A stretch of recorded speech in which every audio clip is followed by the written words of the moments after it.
to our sport, women's hockey as a whole too. Yeah. So the sport is definitely different, right? But Mm-hmm. the fundamental principles of sports operation is quite the same.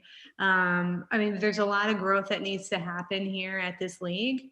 Our minor league baseball is very, it's seasoned, right? Yeah. There's a lot that's already drumming and going for the last couple of years. Yeah. So there's some substance there. Here, the grassroots is definitely in our rearview mirror. Now we need to take the league and just elevate a lot of the operations, sophisticate the administration aspect of it, really to take it to the next level, to where I believe you guys all deserve in a platform for sustainability, right? So a lot of the boring business stuff it has to happen, and it's really fundamental to the keys to the success of this league. So we're in that moment right now. Yeah.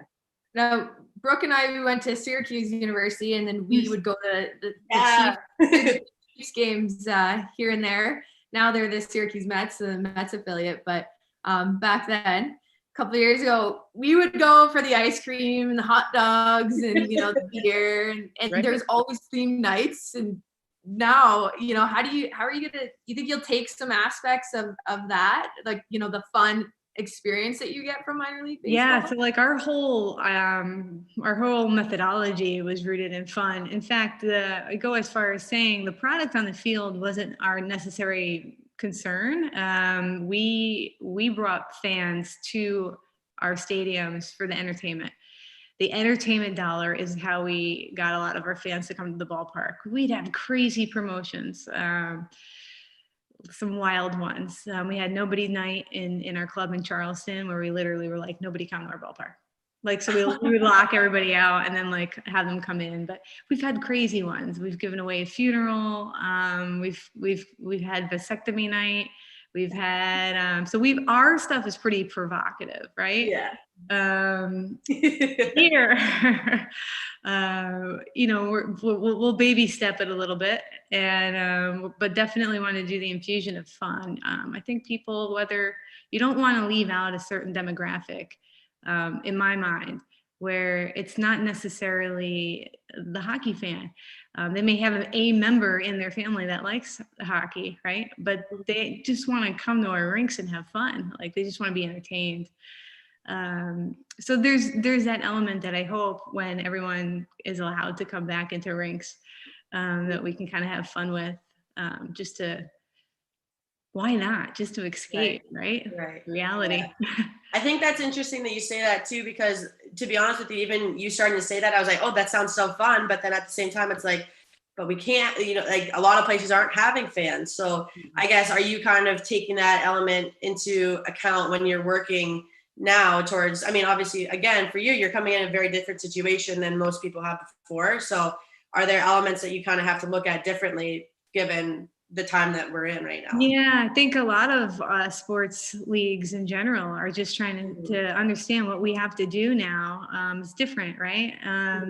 So, and we just have to kind of take a different approach to how we're going to entertain everybody. And we've seen some really good success. If you look at some of the leagues, even in Major League Baseball, how they incorporated fans this year. I know, the cardboard fans was cute. I loved that. Like, there's a lot of fun stuff you still can do to get that fan engagement. But it's a learning curve for all of us. And so yeah, we're gonna have to really put our creative thinking caps on and make something happen here. But for sure. And the league, the NWHL has shifted its business model basically to having independent ownership for all the teams, not just right now. It's just the 6 in Boston. So can you tell our viewers why it's important for the growth of the league to have this shift in the model? Yeah, I think it's so important for us as we grow in the next 3 to 5 years. What you want is that individualized owner to come into a market. It just infuses energy, but mostly it's the resources that they can provide to a team. You'll also find that this, like, fandom is really tribal. And I think it's really imperative that you have that local ownership that comes in, that wants to see the team really succeed in its own customized approach, right? But it's really coming down to the resources. When you have, in general, a league that owns all of the clubs, I don't think you get as customized or some of that localized energy and resources. It's like broad stroking the clubs. And you want to also create a little bit of a competitive advantage, right? So when you got cash flowing and you got the individual owners like kind of going up against each other in different markets, you'll see a little bit more of resources allowing for success to be defined. Mhm. Yeah, that's awesome. I think that being an athlete in this league right now too, and I'm sure Lindsay has her take on it too, but just like being able to be involved in that and see how that evolves too, because so last year was my first year in the league, and then now seeing this model kind of grow, you hear about all the time like, oh, we want to change our model, we want to change our model, but it's like, okay, but now we're actually seeing it, and I think that that's a big thing for even for not just stakeholders and viewers, but us too, you know what I mean? We can see that success moving forward. So because obviously, we want to benefit from it too. Yeah, So it's really good. exciting for you guys right now, I would Mhm. say, like very exciting. Yeah, definitely. And to get the backing from people Mhm. that really feel truly passionate, that's the key. It's Yeah. not necessarily like a lot of people will be like, Ty, define markets for me. And it's like, well, it's not really defining markets, right? You really have to define that ownership. You have to understand if they understand the direction of where you want to take that league and really have the same passion for it, because it's a lot of energy and time trying to develop something, right? Right. But yeah, I think it's an exciting time for you guys Yeah. too. So. Yeah, it's gonna be really fun, especially like with season 6 now, and we have the new team. So there's just a lot of changes with that to begin with. But now we're like, oh, this is awesome. This is great. So I guess kind of bouncing off of that too, we've seen the success now with leagues like the National Women's Soccer League, the WNBA. Like, so how do you, I guess in terms of that, like, are you kind of looking towards, not, I wouldn't say mentorship, but like, are you trying to reflect certain things from there, or like, what are you most proud to see out of that? Because obviously, like with the WNBA and stuff like their change this year was huge. So how do you like? I guess how do you see that, and do you want to kind of like reflect certain aspects of that? Sure. In a lot of the stuff that I did at the minor league level, like you have almost copycats, right? And I always Right. I've always viewed it as like a form of flattery, right? When somebody like Yeah, true. That is, yeah, it's a good way to look at it. And you have to take a look at it the way it is. Like if it worked and they were able to do it, like I want to try to be able to do it too, because it worked. You saw a lot of success with the NWSL on CBS with the coverage, and the numbers speak for themselves. Yeah. And without getting into too much detail, yeah, I mean, I'm jazzed up about the stuff that they've done. I would like to talk further about some of that stuff, but you'll have to wait. But there's just there's some really exciting stuff that I just think, why not? If it's working, it's like we will try to make it work here too.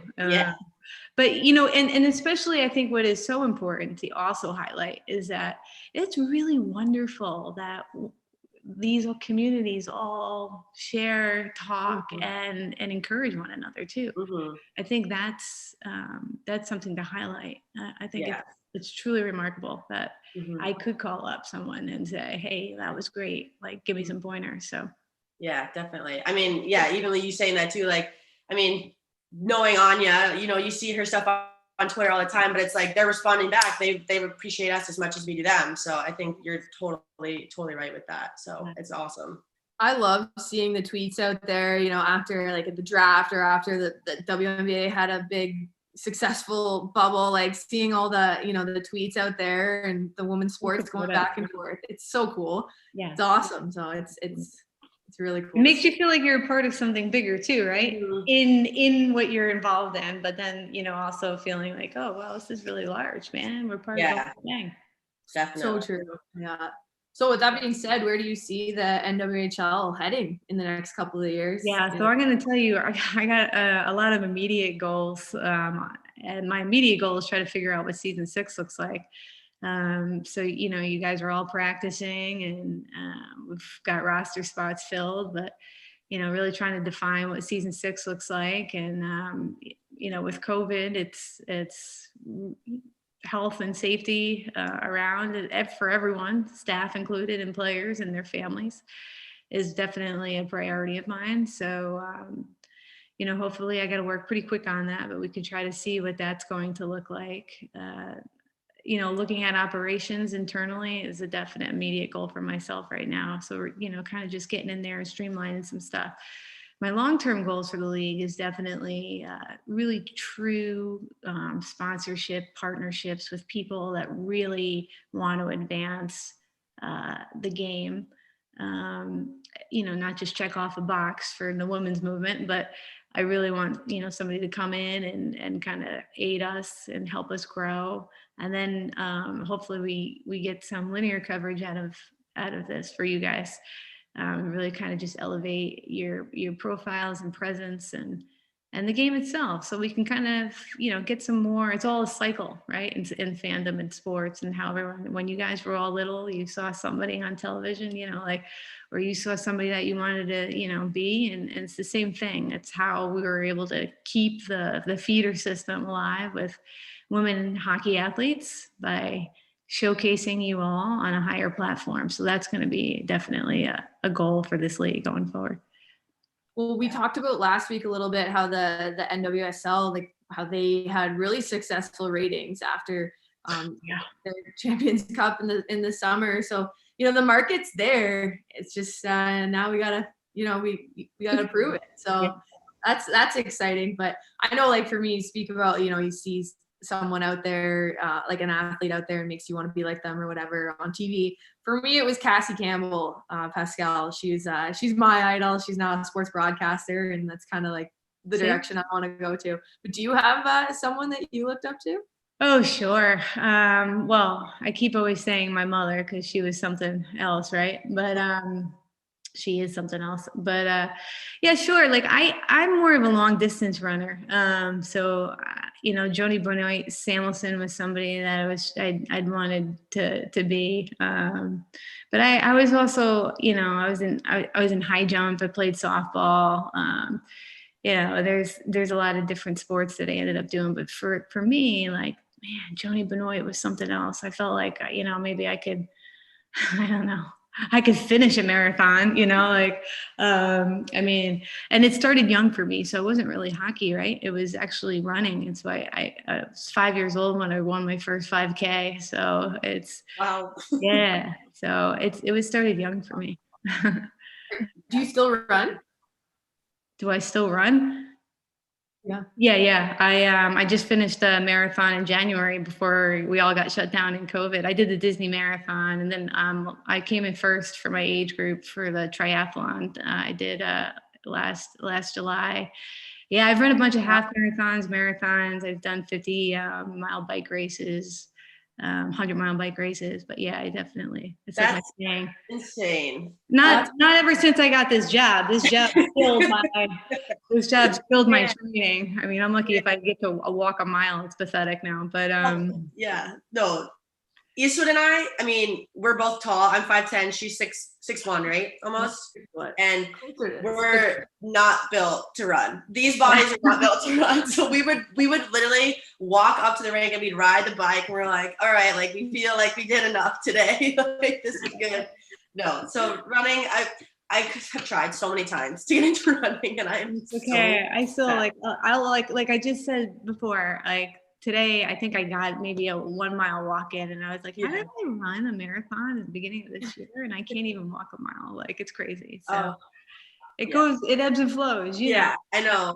Athleticism, you let it sit dormant for a little bit, and you're like starting from square one again. Oh, yeah. Yeah. Spring training would always teach us that. After taking 2 weeks off, you're like, oh, gotta get training again. Yeah, that's tough. That's hard. So I guess kind of going along with that too. So one of the big things, I love setting goals. Goal setting is a huge thing for me, because, like, kind of what you said, like, you have to have attainable goals right now, longer distance goals, like, there's everything in between. And I try to do that every day. So I guess for you, I mean, being an athlete growing up and now being in this position, like what do you do to kind of achieve what you want to every single day? Like, how do you kind of go about doing that? And what are you most proud of too, that you've been able to do that you might not have thought that you'd be able to do before? So I think I'm most proud of motherhood, to be honest with you. Really? I That never does not shock me because Anya, I just met Anya's little baby Waylon and I was like, I feel like I'm this parent. Like he is so cute. And I'm Yeah. like, oh my gosh. Never, ever in my life did I think, because I was not that, I was just very like career, right? So I was very driven. But it's probably been my toughest job so far. They're the joys of my life. They're my little lucky pennies, but man, that's tough. So they definitely keep me on track. Goals are just, I set goals long-term and I set goals daily. So I have to, and sometimes I set them hourly, just to keep myself on track. Yeah.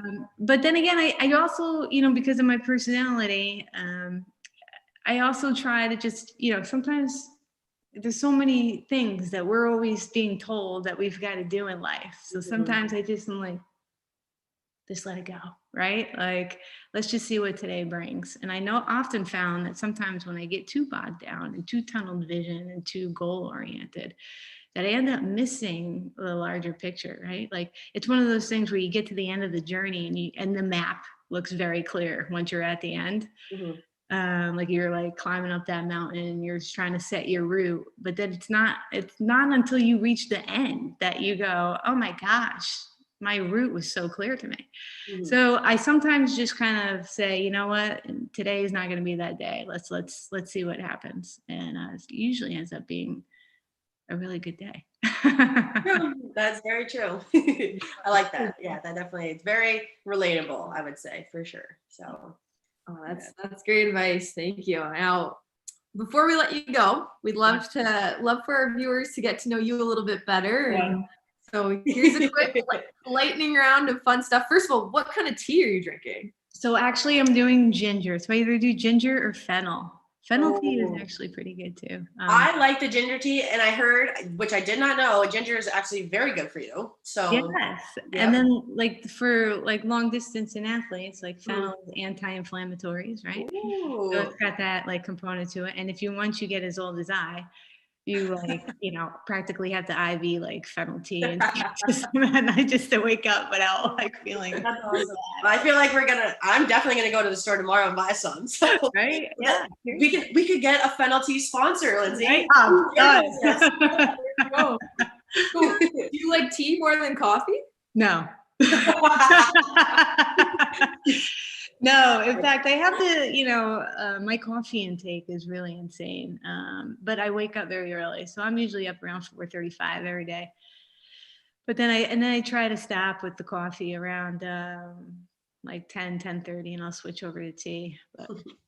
Okay. It's almost a full day of coffee right there though for most people. So Jeez, wow. So what's your favorite hobby or thing to do when you need to get away from work for a bit? All right. Well, besides like training for events, probably strumming on my guitar a little bit. That has actually been very, That is awesome. Wait, Lindsay, we might have to start a band now too. Yeah, seriously.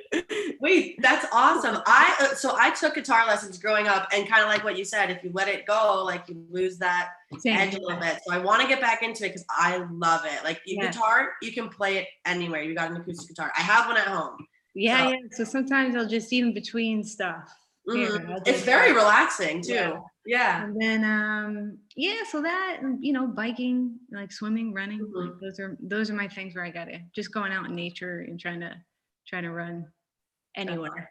Yeah. That's awesome. That's awesome. So favorite all-time TV show or something that you watched recently? So here's a funny fact. When I grew up, I didn't have TV. My parents didn't believe in television. So I was like that kid, right? So we read a lot of books. But I will say, you know what I thought was great? On Netflix, that Queen's Gambit about the chess. I've heard of it. I have not seen it. You gotta watch it. I'm gonna put that on my list. That was so good. Like really good. I mean, especially for like females, like I mean, you guys will love it. Like she just goes in and just tears it up. It's awesome. Gotta watch it. Good. Perfect. Oh, All right. Yeah. looking That's for all I it. told her. And I don't know a thing about chess, but that was great. Like that was really great. Well, that's good because I'm the same way. So that's perfect. Right on. So since you're a musician yourself, who's your favorite music artist or singer? You know, I love Neil Young. Neil Young to me, I grew up listening to Neil Young. I just love everything about him. I saw him in concert a couple of years back too.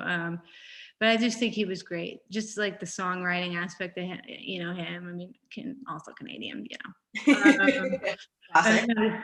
You know, but yeah, for me it was Neil Young or like the Joni Mitchells, and I don't know, it just reminds me of like when I was growing up and stuff too. And so they kind of their lyrics, Stevie Nicks. I mean, he's such a badass. Like I love her. What's great is that like my 6-year-olds like can recognize a Stevie Nicks song as soon as it comes on. It's amazing. Did you hear the mashup with Miley?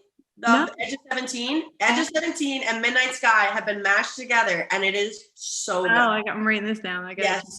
I forget what the actual name of the song is, but if you Google it, you'll be able to find it, and it's really, really good. So love it. Yeah, you need to go listen to it. You'll be amazed.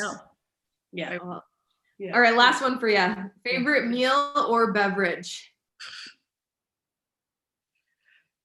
I mean, right now, this has been my meal. This is terrible. That's like, I haven't eaten much since I got this job either. I probably like a New York bagel. Like we just, you know, the bagel and cream cheese is a thing for us. Pizza, of course. And, you know, I mean, I like my beer and wine. Am I allowed to say that? Right. So that would be probably one of my favorite beverages, but bourbon on the rocks too, for sure. But those are for my dark days. That's awesome. Well, yeah, like we said, Ty, we don't want to keep you too long, but before we let you go, like, is there anything else that you want to say to our fans or NWHL fans, hockey fans, anyone? I'm super excited about the next couple months. I think you guys will all be really just energized and pumped. I think we got some really good news coming out, hopefully in short order here. And I'm thrilled. I mean, it's very hard for me to keep my energy contained about it, but yeah, there's just some really good stuff ahead that I think everybody will get excited, and it really will validate some of the stuff we've been saying. So just hold on tight. There's a lot of moving parts, but it's going to be fun. So. Yeah. Awesome. Good. Well, thank you so much for having us, Ty, and we're so glad that you can fit us in. We know you're really busy, so we appreciate it. But thank you so much again. Oh, this has been awesome. Thank you, Ty. Thanks. Bye, guys. Bye. Anytime. I'll see you soon. Perfect. Sure. Oh, she's awesome. Amazing. Another great guest. We have lucked out with our guests so far. Granted, don't get too cocky because they've both been related to the T6, but still great nonetheless.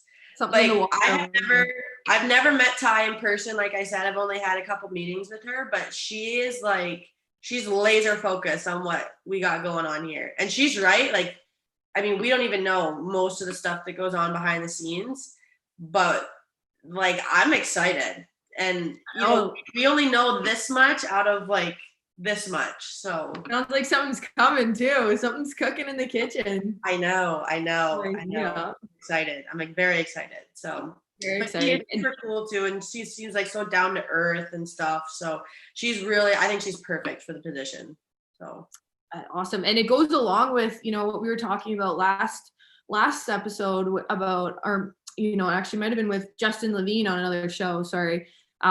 And he was asking about your general manager, Kate, and how she is like, doesn't really have a hockey background, like either does Ty. And it's pretty cool to see like other people who aren't just involved in hockey jumping on the wagon, joining the team. I know. Now that you say that too, honestly, like I didn't even think of that. And if you ever talk to her, I feel like you wouldn't know. You know what I mean? Like she's so invested in our league, and she literally just started. She hasn't, I guess she technically is like working. She did work for the Six, but like you guys never played a game before You know what I mean? They still haven't. So it's like she worked with you guys, still has yet to see an actual NWHL game, and she still like has this whole entire mission. It's awesome. It's so cool. Yeah, it's awesome. It's really exciting, honestly. Yeah, we'll definitely have to bring her back again soon so we can chat about, you know, all the good stuff that's coming up and what happens after that. So Absolutely. Wish we could break that news on that she's. I know. She's I wish we knew. Oh, Wish she could come on and break it with us. I know. That'd be awesome. Oh. Yeah, that would be But awesome. you know, let's shift a little bit. What's going on in sports? I know NCAA this week has released a couple statements in at least women's hockey and men's hockey that some of the leagues are releasing schedules and they're gonna play. That's pretty wild. I know the WCHA, they announced that their schedule for their first month back up until Christmas, starting November 20th, and the league will play 8 games before they pause for Christmas break, and then the ECAC, Clarkson and Quinnipiac, they'll have a little 4-game series, and Hockey East is getting going, so hockey's coming back. I know. It was so like reassuring to see that, you know what I mean? Because obviously with everything going on, I feel like honestly, and this might just be like so American of me, but I feel like everything just stops for this election. Like I feel like nobody's been talking about anything else because that's all we see, that's all we read. But like when I saw this, so the first one I saw was the Clarkson and QPAC series, and I was like, this makes me like feel like we're actually things are not normal, but they're getting there. Like it, you know what I mean? So I was just so happy. Or at least you could have like a normal life in the midst of this. Yeah, exactly. So I'm like, okay, this is perfect. So yeah, I mean, hopefully, part of me thinks too, and this is totally me just spitballing the ideas, but like, are things being drawn together and people don't know if they want to release the news yet because they don't know where it's going? You know what I mean? Because like, to schedule all this stuff takes time, energy, you know what I mean? Like it's not just gonna happen in a day. So they've obviously been working on it, but like, are they hesitant to release the news? Like, are they waiting to see if they should change their mind before the news gets out? Like, so all that is super, super crazy, but I know. So it's like, hopefully we get a Syracuse schedule soon. I would love to see them. But yeah, like you said, we got a couple, so the wheels are turning. So hopefully things are getting going after that. Well, how would you feel, Brooke, as like if you were in college right now? There's a lot of things at question. I know they just got granted all winter sports athletes. They all got granted another year of eligibility if they play or not this year. So that's big news. But like eligibility could be at risk. I know my roommate, one of my roommates, she goes to Princeton and she took a gap year because she didn't want to lose eligibility. The Ivies are a little different, work a little different. They don't let you have a 5th year. Like the school literally doesn't. Like you have to do your 4 years of school and get out of there kind of thing. So it's like not like at Syracuse where I did 4 years and then got to do my master's. So it's a little different. So like eligibility could be at question. You know, you're not getting paid like to maybe risk your health like to a certain extent. So what would you do? I think it's a very situational thing. So for me, like you said, I did 2 years at one school, transferred to another, did 3 years there. So I basically split my time evenly. So I did 5 years of college. I didn't have a job lined up afterwards. I didn't really have any set course as to where I wanted to go. So like, if it were me after doing, I think if I had done 4 years and I was granted a year to do a 5th year, I would take it. But I did 5 years of school and I had a great time. It was awesome. 5 years is the way to go for sure. But 5th years for life. I don't think that I would take it now, like as a 6th year, only because like at that point, I mean, I'm old for my age, like, or my grade, so to speak too. So like, I probably wouldn't graduate until 24. And at that point, for me, I'm like, well, I feel like I should be a little bit more established, you know? I mean, don't get me wrong. I will play hockey for as long as I can. Like, I love it. But at the same time, like, I really do value, we talked about this before, I really value my education. So I want to put that to use. And if I, you know what I mean? I feel like if I was still in college, I wouldn't be able to do that. But again, too, it's very situational. If people might have jobs lined up right now, you know, so, and they can't take it. So again, very situational, I think. But I mean, same thing. Same question for you. Like, what would you do? Because you're Canadian, so do they extend visas for that? You know what I mean? Like, it's. I don't know how that all works, but Yeah. Well, that's like the same thing. Like, I wouldn't take a 6th year. 5 was enough, but like definitely needed, Like, I think everyone should have a 5th year. No one's ready to like leave after 4 years. no. You do 4 years in high school and you're like, oh, I wish I had another one, or unless you repeat. But then you go to college and you're like, yes, I needed 5 years. I deserve 5 years here. But like you said too, with the Ivies, it's like you're not allowed to. So I don't know. It's weird. Because then people might transfer too, like transfer to a school where you can do it for a year, Well, and I wonder what's going to happen with the rules in these games that they're going to be playing. Because, like, I help coach a Bantam AA girls team here in Etobicoke. And we had a tournament and there was no whistles, no lining up for face-offs because you get too close to the other player. And then if there was a battle in the corner, it was also only 4-on-4. So there's only 10 people on the ice at a time. And you're only allowed 10 players on your bench, like on the roster. It's crazy. This is like your actual club team. Yes, that I was like they played a little 4-on-4 tournament like back in might have been beginning of October, end of September. Oh my God. And like because there's no seasons going on right now. And so they this was like, thank God they're getting some competition kind of thing. And like they would blow the whistle down if the players got too close in the corner. Like it was ridiculous. It wasn't hockey. And like now they're talking about the OHL about not having hitting. Like I wonder what kind of rules if they'll play normally. Like football was normal in NCAA. Hopefully that's what I'm trying to think. I'm like, well, I remember we were going to talk about this last week too, the OHL thing. And I'm like, I don't see how that makes sense, to be honest with you. And I think I was a little annoyed at one point too, because I had a bad feeling because this happens all the time. Girls sports are compared to men's sports and they're going to be like, well, it's turning into the girls game. And it's like, no, that's not it. That's not it. No, absolutely not. But I don't necessarily know. I guess I don't understand why they would make a rule like that for hockey, which is not full. I mean, it is full contact, but it's not like you're like running into people all the time. Football, you literally have to tackle somebody. Like that's how you play. You are all, yeah. So like, that's just it. Yeah. Like the damage is already done. Don't play. Either if you're worried about like the transition of COVID, then don't play because the damage is already done when you get out there. I think like when you line up with the face off, you're just as close. Like, oh, I agree 100%. Don't play or play normal. Yeah. Would I play? Wait, so say that again. You were like saying. I was just saying like either like they should play or they should play normally or don't play at all. But yes, I agree 100%. I'm not sure where that ruling is right now, but I know. But it's not hockey. It's not, and it's like that takes away all the fun. So. Yeah, exactly. It's too bad, but we kept telling our players in that little tournament, we're like, at least you get to compete. Like you're not just practicing with your teammates. Like that's you do every week. So now to kind of take the bright side and whatever. But I want to bring up another topic, Brooke. It's this 15-year-old hockey player who I believe in New Jersey in Morristown. So your hood. Mm-hmm. My town.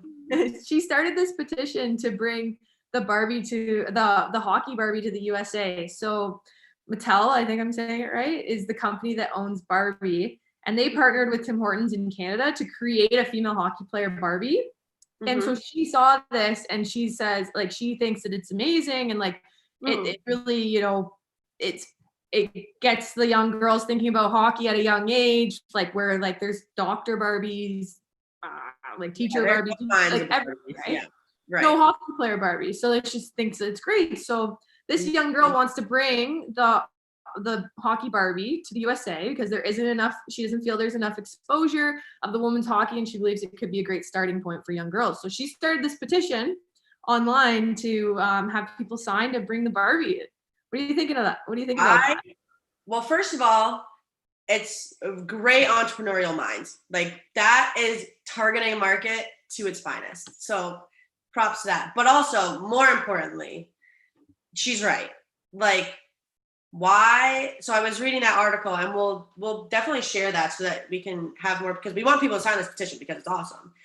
And I was reading it, and I was like, it's true. Like, you see the Barbie, people think like, oh, she's going to be like little and have dresses. And I was reading in the article, it was like, there's a skating one, like just regular skater, and then figure skater, but no hockey. And it's like, okay, no, that doesn't make sense. Like, so she's right. So I would really like, we should work on this, getting her on the show, because I would love to hear, because she's young, she's 15, you know what I mean? Like, why, like it's genius. So I love the idea. And obviously people are going to say, well, Barbies are for girls. It's like, but that's not where we're at in society right now. Like, we are really blending the lines with a lot of like using you know what I mean? People never used to say, oh, I have pronouns. And now people use pronouns all the time. Like, these lines are starting to blend.